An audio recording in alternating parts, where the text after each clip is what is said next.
semuanya, selamat datang di podcast kita kali ini.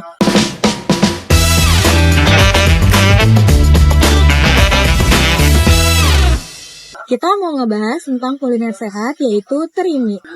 Di podcast kali ini, aku bakalan ngajak kalian ngebahas lebih dalam tentang ide unik ini. Mulai dari manfaat, kandungan gizinya, sampai kenapa terimi jadi alternatif seru buat kamu yang suka mie instan tapi bergizi. Sebelumnya, dengan aku Sabrina dan dua teman aku, yaitu saya Aldi dan aku Sinta. Gue udah gak sabar kalau yang bahas satu ini nih, karena pas dengar tentang ide mie ikan teri ini langsung tertarik gitu. Mie itu kan comfort food banget nih, tapi sayangnya kebanyakan mie instan itu yang ada di pasaran sekarang tuh kurang gizi. Nah, ini tuh kayak bisa jadi solusi gitu. Gue setuju banget nih, kalau dipikir-pikir, ikan teri itu bahan makanan yang kaya banget gizi loh. Tapi kita selalu nganggap dia itu sepele. Padahal punya banyak banget manfaat untuk kesehatan. Belum lagi kalau dikombinasikan dengan mie, itu akan langsung jadi makanan yang enak dan juga praktis. Coba bayangin deh, mie dengan bumbu ikan teri yang gurih, mudah dibuat, dan juga kaya gizi. Sebenarnya ikan teri itu kaya banget manfaatnya loh. Misalnya ikan teri itu akan kaya omega 3-nya dan terkenal baik buat otak dan jantung kita. Kalau dijadiin mie, ini bisa jadi pilihan utama buat banyak orang karena praktis. Bisa jadi solusi makan sehat tanpa repot. Tapi sebelumnya kita bahas dulu kenapa ikan teri itu penting banget. Kalau Aldi atau Sinta, tahu gak sih apa aja manfaatnya? Kalau gue sih yang paling penting itu teri sumber protein yang bagus. Selain itu, teri juga tinggi kalsium dan fosfor. Kalsium penting, soalnya kalsium tuh penting buat kesehatan tulang dan gizi. Sedangkan fosfor tuh ngebantu fungsi ginjal dan memelihara keseimbangan energi tubuh. Gimana sih, Tak?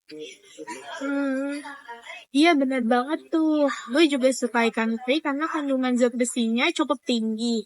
Jadi bisa bantu cegah anemia. Selain itu, ikan teri juga mempunyai kandungan vitamin B12 yang bagus banget untuk metabolisme dan fungsi saraf.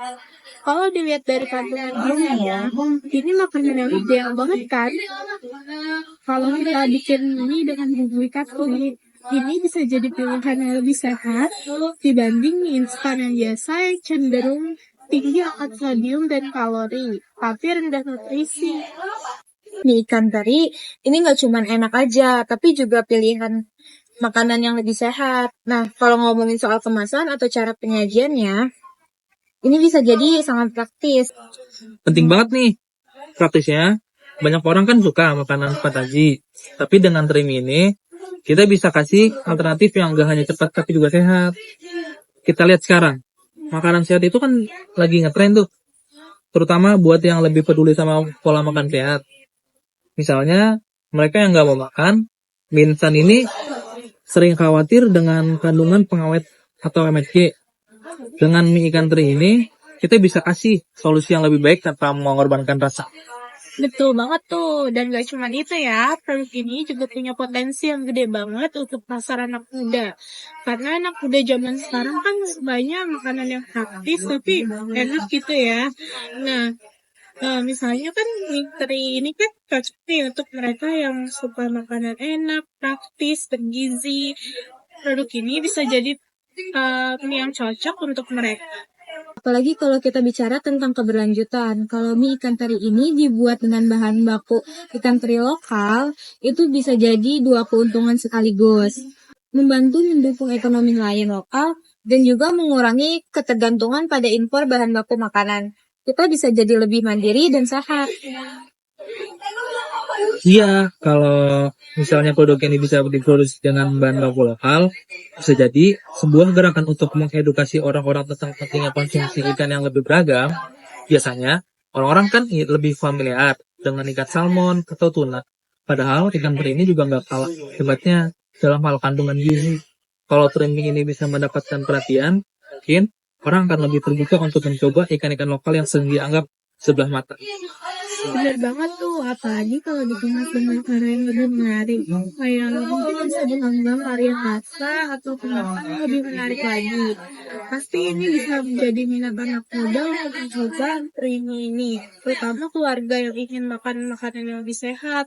Kalau soal rasa, bisa juga tuh kita kreasikan mie ini menjadi mie dengan rasa-rasa yang bervarian agar menjadi lebih sedap.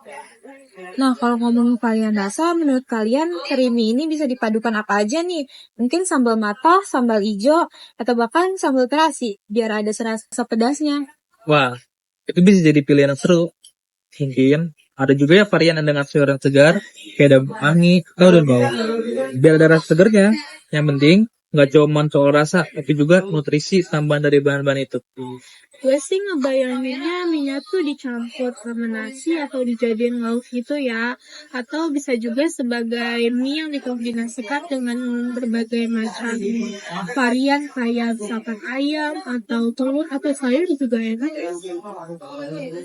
Jadi nggak cuma ini ya, bisa jadi produk ini fleksibel banget. Ini menarik banget sih. Iya, produk ini bisa jadi punya banyak potensi. Apalagi kalau dikemas dengan cerita yang kuat-kuat kayak kisah nelayan lokal yang menyediakan ikan terinya. Itu bisa jadi nilai tambah yang luar biasa untuk brandingnya.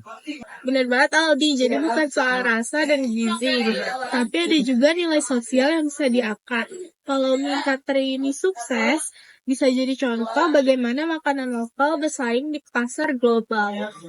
Oke, kayaknya kita udah bahas banyak hal nih tentang mie ikan teri atau teri mie ini. Dari manfaat ikan teri, kemasan yang praktis, hingga potensi pasar yang besar. Semoga aja ada yang dengerin podcast ini dan bisa terinspirasi untuk mewujudkan ide kuliner yang sehat. Amin. Tapi sebelum itu, jangan lupa share episode kali ini ke teman-teman kalian ya. Siapa tahu ada yang punya ide yang serupa. Sampai ketemu di episode selanjutnya ya. Semoga obrolan kali ini dapat bermanfaat dan menambah inspirasi untuk kalian. Sampai jumpa. Bye! Bye-bye. Subscribe.